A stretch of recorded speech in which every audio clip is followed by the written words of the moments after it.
Greetings and welcome back to Collectively Healing, a group of women who have come together to discuss different various topics regarding healing. As a group, we've decided that we're going to start a series of videos regarding women's health. And today we're going to jump this off on a more personal level and be discussing breast cancer journey of my sister and best friend of 35 years, Melissa. We're just going to jump in and talk about the process and what you found out. And Melissa, I just want to start off with you by saying I love you, and I'm so thankful to be a part of your life and to be sharing with you in this journey. And I think what you have to say will help a lot of women um, in this kind of situation. So I just want to start off by asking you, what happened? How did you find out that you had breast cancer? What was the process in that? Um, the first thing I noticed was a very large lump in my right breast. Mm-hmm. And it had started hurting. So I was starting to get like little shocks or stabbing pains in my breast. And, before I knew that there was, tumors and cysts in my breast from of the very first mammogram I've ever done, many moons ago. So jumping back, I decided to go, and since I finally had insurance and that I could do something about it, I decided to go and have it checked. And so we did another mammogram. We did, we had to do an ultrasound. We had to do an MRI, all three, so that way they could see what all's involved. And then they wanted to do a biopsy of the tissue from the tumor itself. And so they took a couple plugs from that. And the doctor who was in there at the time, she already, from the ultrasound itself, she already knew that it was cancer. Yeah. So we decided then that I was just gonna get rid of it. She said it was gonna be, mastectomy. And I'm like, all right, no problem, because it was big. It was bigger than a egg, the size of an egg. Can I interrupt you there and ask you about your decision-making process? Like, how hard was that for you to decide to go ahead with a major surgery like that, removing your breast?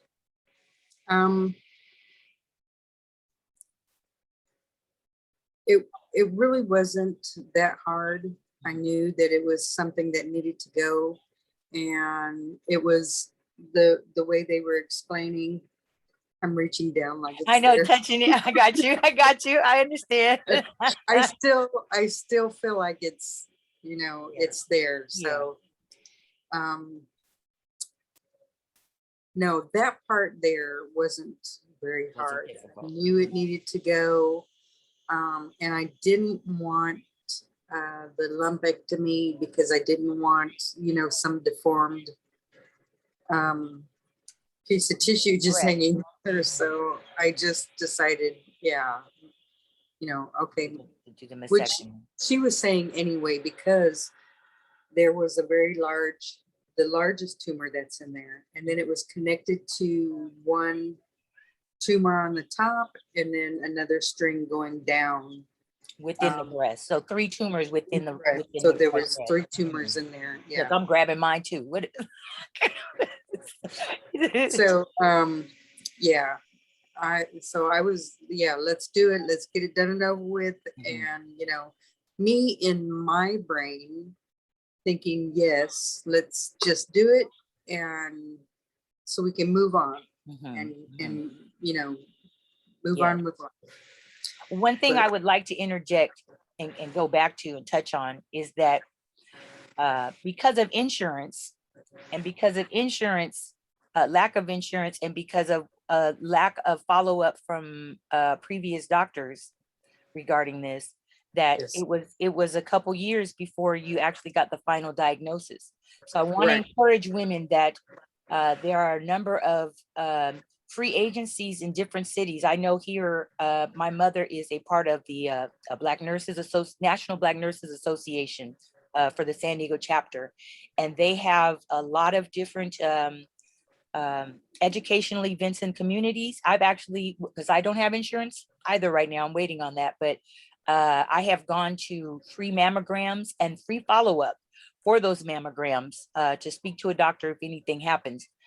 So there's access, and as women, we really need to take our health seriously, but especially our breast health, because that's one of the main things that, you know, it's a killer of women, that can be corrected, and like you, it stopped, the growth stopped if we catch it early enough. So I Right. just encourage women, please, you yourself, teach your family, teach your daughters about breast exams, you know, self breast exams, and making sure to follow up with doctors about that, because if you can catch it early enough, you can stay alive. And so I just wanted to interject that, because yeah, our I- insurance companies in this country are questionable as far as their uh you know, their well, helping the underserved.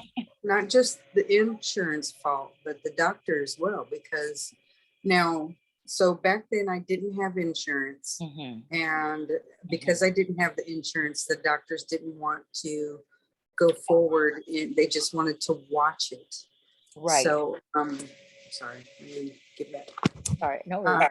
just wanted to watch it Right. and see what happens.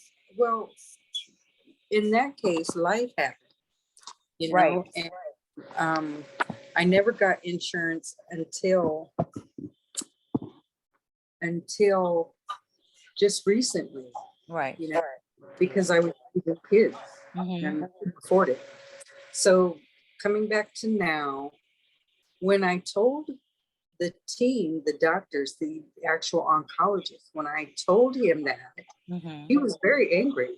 Yeah, yeah, because this could have been avoided. Yeah, it was probably smaller for however long ago that was. Yeah, yeah. Yeah, he was like, that shouldn't have been passed up like that. Right. He said, me, I would have gotten it taken care of right then and there, boom, done. Yeah. But now it's going to be a process, Right. Right. you know, Right. and so,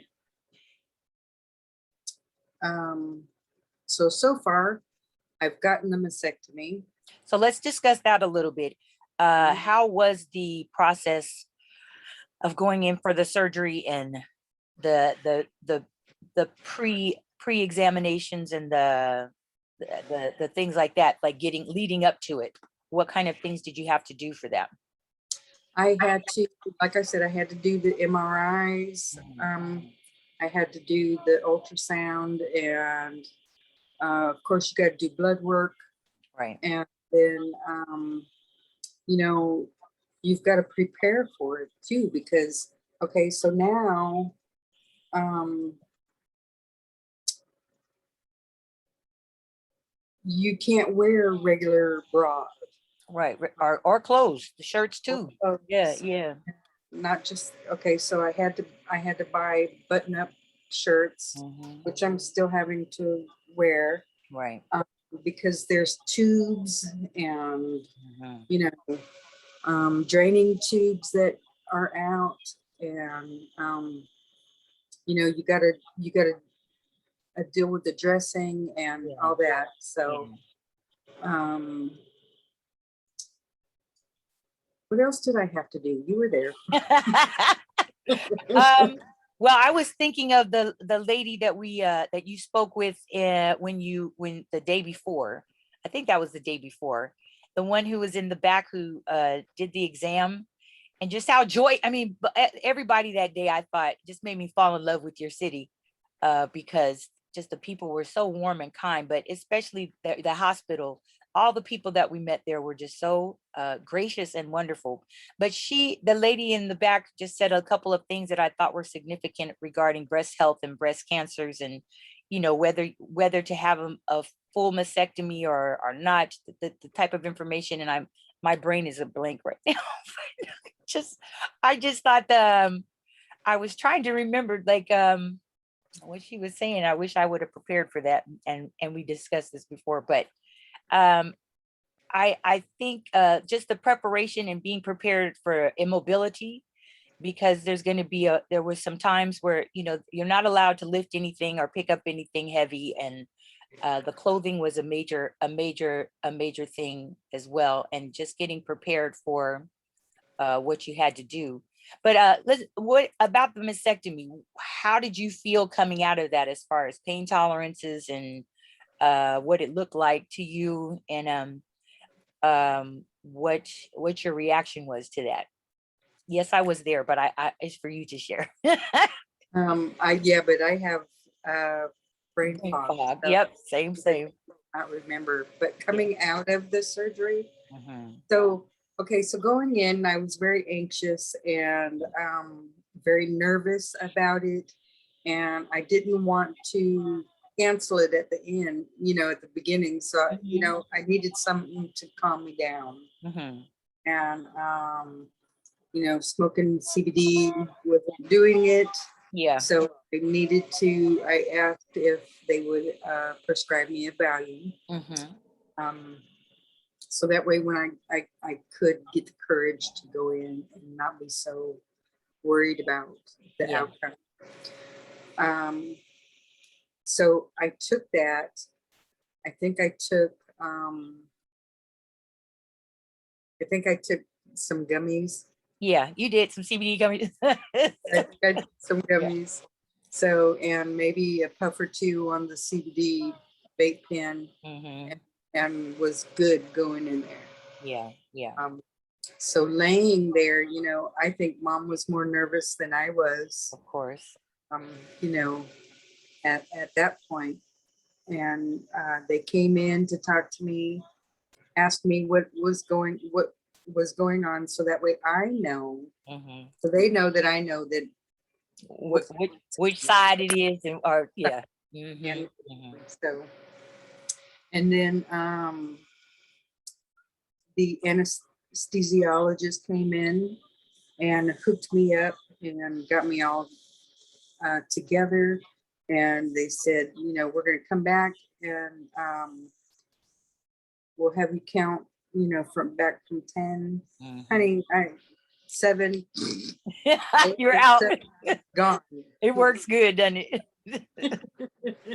And then I remember waking up. I think I was in the room already. Mhm. Mhm. And mom says I threw up on her hand, Yeah, but I don't. you did a lot. You were crying. This is reported from your mother, that I remember. you were crying and looking down, and you couldn't. You were. I mean, coming out of anesthesia, if anyone has done that, it is a loopy feeling. It's one of the weirdest feelings in the world. But you really are not present fully in your consciousness until it starts to wear off. But she said you didn't know if it was gone or not, and you were looking down and it was gone, but your consciousness just couldn't, probably couldn't accept that yet. So until you fully awoke. So, and you were in a lot of pain, she said you were in feeling a lot of pain. So, but, after I finally talked to you, you seemed, out of the fog, and, not so sore, because I'm sure they had given you pain medication by then. And you were very conscious of what was going on, and, just a little tired, it seemed, but Yeah, otherwise, yeah. Mhm. yeah, and ready to get out of there. So I was up, and I needed to go to the bathroom, but I couldn't get up and go because I had compression socks on Mhm. my legs, Mhm. and they were constantly massaging. Oh, For yes. Not Mhm. compression socks, I'm sorry. I had massagers on my legs. Right. That's So to keep the blood clots from, yeah, right. So developing. I would have to ask to get up and go. Right. you know. And then I was only there for 24 hours, if Mhm. that. Yeah. And by the next morning, I said I got to go to the bathroom. They took the compressions out, the massage things off. Mhm. And I was ready to get dressed. By the time she came back, I was Yeah. getting dressed, and she's like, "Oh, well, I was coming in here to see if you wanted to do that." As I'm, getting my clothes on already, Right. and I'm using the arm, my right arm. Already. Mhm. I'm ambidextrous, but I'm more right dominant still. Mhm. So the whole time, I mean, from the get go, Yeah. as soon as out of surgery, I still was using it, and they were, trying to tell me not to, but Yeah. using it anyway, using the prop to get up to everything. So, Right. um, and then, Yeah. And you came home. I And I yeah, from getting home, how was it kind of getting back in? I mean, you took a few days to just, kind of relax and just be at the house. But how did you feel as far as pain tolerance and mobility and things like that? Was there any soreness? Was there any, what did that feel like? um, sore from the draining tubes, Mhm. because I was very numb. Um, and I still am in some spots. Even still, like a month Yeah, later. Yeah. it's still a month later, still swollen in areas, Mhm. um, especially right up under my arm, Mhm. um, like where the fat rolls are, Yes. right Yes. in there, and Yeah. then Yeah. coming around. Um, Well, no, let's not show it now. There's plenty of video evidence. So, but is your phone just falling? I was just saying, Oh, around. yeah. Uh, this part is starting to feel. I can feel a little bit more up in here. Hmm. Yeah, and that's where the pain is Yeah. from So the the neck. nerves are kind of reconnecting in that Mm, space. Yeah. yeah, So the next step was the oncotype test, which is, and from my understanding, it's a genetic test looking for yeah. markers, not a biopsy, a test in the biopsy that tests for the possibility of whether it's going to come, Right. cancer can come Mhm. back or not within a 10-year period. So because there was no cancer in your lymph nodes, because that's what they do With after. a minuscule of cancer in Yeah, one lymph node, and the other two were very clear. more So clear. Hmm. yeah, so the onco test came back, and it was a 36. They want it to be 26 and under. Hmm. Even 36 is still high. Yeah. That anything over 26 is considered high, so they Yeah. don't want And you know I was reading about that as well, that number was for postmenopausal women, and that for premenopausal women it's an even lower number. It's 17. Mhm. And I can't recall exactly what gene they were testing, but it is some type of genetic marker that says whether you're going to have if the cancer could possibly come back. I cannot remember that gene, but so yours was above the number that they wanted. So what does that indicate, and what's the next step? So that indicated that they recommended me doing chemotherapy, Mhm. and not only chemotherapy, but also um, an estrogen inhibitor, Right. um, because I create a lot of estrogen Hmm. in Which my can body. And encourage that breast was cancer. Yeah. which that's what caused the Hmm. the breast cancer. Hmm. That's what was feeding it. So now I'll be doing. I go in on Tuesday for my port, and they're going to put it over on the left side. Mhm. And I'll start chemotherapy next week. I should. Right. And I'll do one treatment every 3 weeks, and I'll do 4 treatments. And if the treatment is going okay and I'm not having too much reaction from it, then he'll tack on 2 more treatments just for a oomph, you know. Mhm. And then after that, I'll start the tamoxifen. Mhm. And then Then they the want tamoxifen is the estrogen block is inhibitor. estrogen blocker. Right. Okay. Mhm. Yep. Do you want to talk about your decision making in that and how difficult that was for you, or are That you? was very, very difficult for me. Mhm. And it was just this past week that I decided what to do. So I'm not one, I'm a naturalist. Hadn't taken medication since 2004. Um, I'm very fearful of the chemo. Mhm. It scares crap out of me. Yeah. As well as the tamoxifen. That's Right. that's going to be a heavy duty. Both of them are heavy duty to the body. So, I've been growing my locks for about 15 and a 15 half years. years Mhm. now. So I didn't want to lose them, but now I feel as though it's going to be a big cleanse through my whole body. So, you've got to go body, mind, and spirit. You have to be, you And know, balance. Mhm. in balance, especially, you know, having to deal with something that's so traumatic to your body. Mhm. And so, yeah, it took me a long time to decide whether I was going to do it.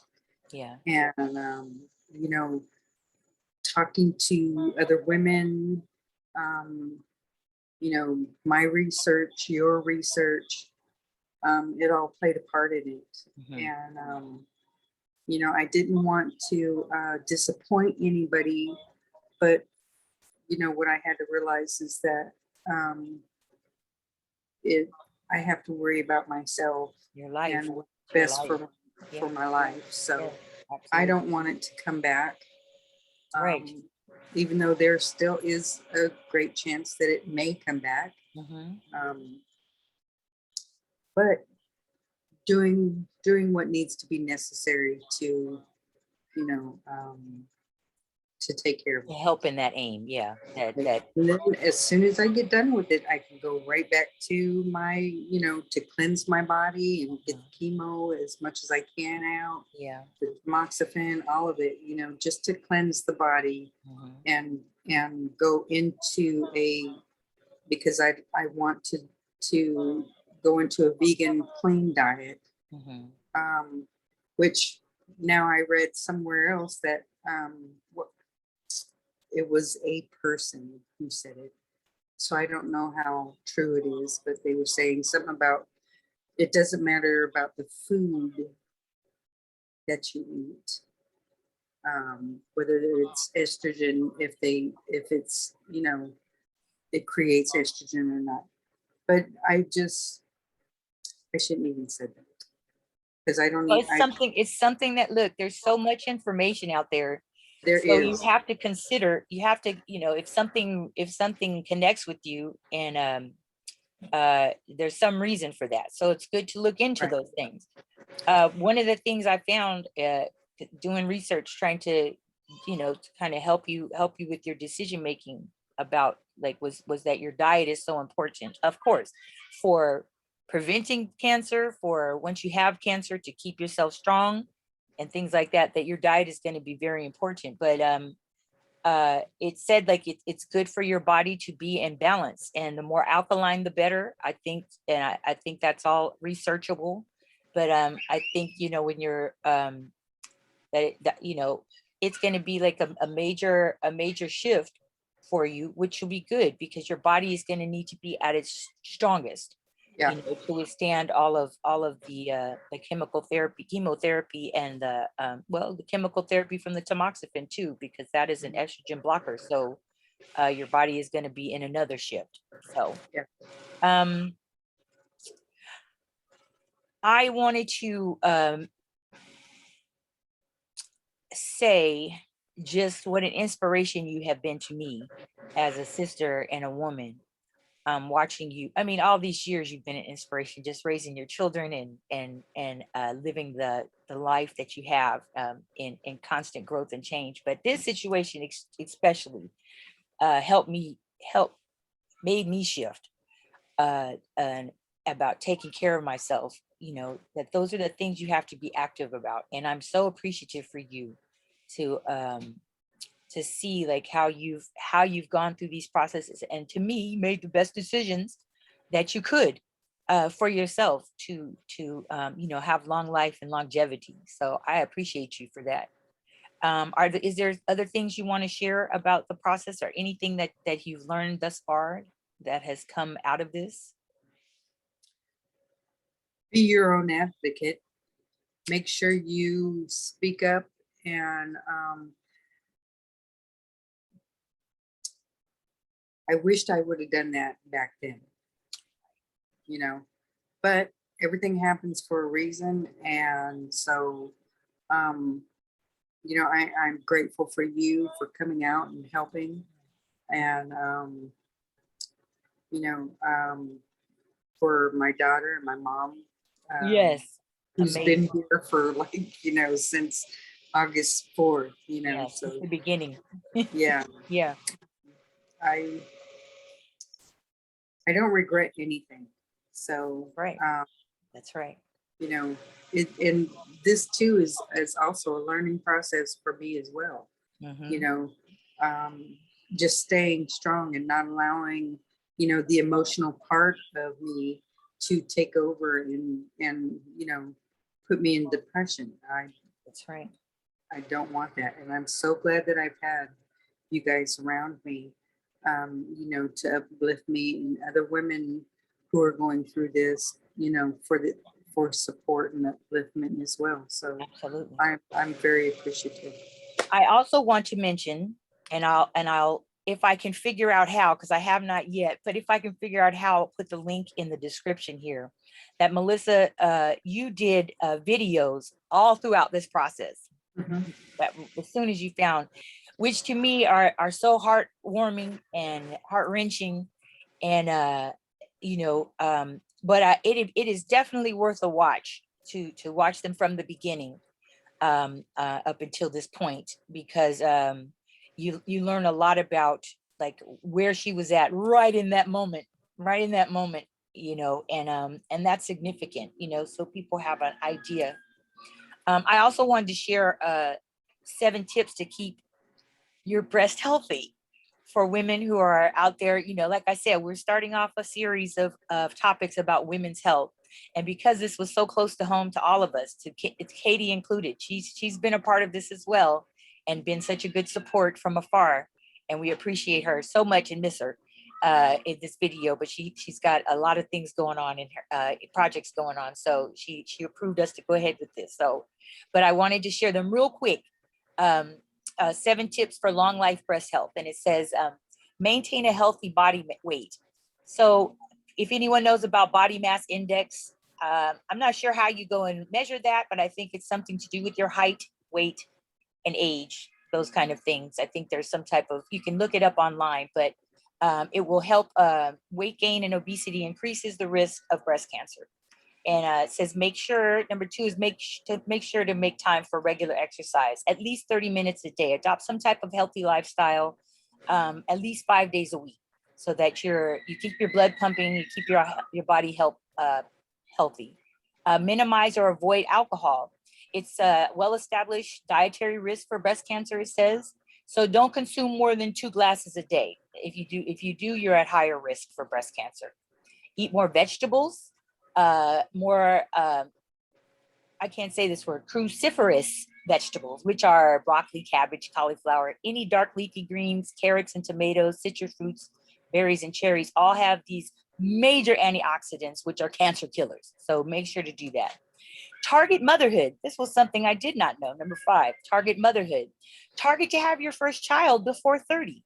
Women who breastfeed their babies for at least 6 months or longer may have a slightly lower risk of developing breast cancer, which I am assuming it has something to do with your hormones changing once motherhood takes. And I'm thinking 30 is the optimal age. Women who are having it older, you know, we have a higher risk. When you have a child at an older age, I understand for all different types of things, but I think it's that hormonal shift that happens with motherhood and breastfeeding that helps. Number 6 is, I wonder if that's me having the kids back to back, if that shifted that estrogen, you know, creating more estrogen because you had so many children. Yeah, children to keep taking care of. Could be. There's so many factors, like this is saying. So many different factors that play a part in our health journey as human beings. So genetics, you know, what we consume, what we've had, you know, even mental states. So number 6 is prevention is your best protection. Self-examination every month. And for women between 40 and 50, you should be getting a consult for a mammogram at least once a year. And for women above the age of 50, at least once every 2 years. And quit smoking. That's the last one, the most major. Quit smoking. The risk of many cancers, including breast cancers, are increased if you smoke. So I just wanted to share that because some of those I didn't even know. And I think it's significant. It's little things. Teach your daughters, teach your aunties, teach your mothers. Some of us don't have access to education and don't have access to information, as many people, even in this information age. And some of us culturally do not talk amongst each other. And I think it is so important for women to share with one another, to share with their children, male and female children, but to share these Men things. get breast cancer as well. So yes, males can get breast cancer as well. That's another thing Melissa that you did was you had your children, all 3 of your children get tested, 2 females and a male, a daughter, 2 daughters and a son. I mean, it's genetic testing. get genetic testing because if there's a possibility of it running in families. So who better to inform your, and help keep your children alive, that once you've been informed that you pass that on and make sure that they are informed. So I appreciate you so much. I love you dearly. I have been in awe of you in this journey, just because it seems like it's an overwhelming thing, all of this stuff, this information that came on you. And man, you handled it like a lioness, man. You kept trotting forward, you stayed strong, and I appreciate you. And that is so important in one's own healing. So you're an inspiration to me. I love you. Thank you. I hope you all enjoyed and were informed in this video. This has really inspired me regarding sharing information about women's health. And I hope that you will still stay tuned for Collectively Healing videos. Like I said, we're going to have a series talking about different kinds of women's issues health issues that need to be addressed, and that we all need to share information. And if you have any information or any links or any clues into this, please share them in the comments or get in touch with us. We appreciate you, and we will talk soon. Peace.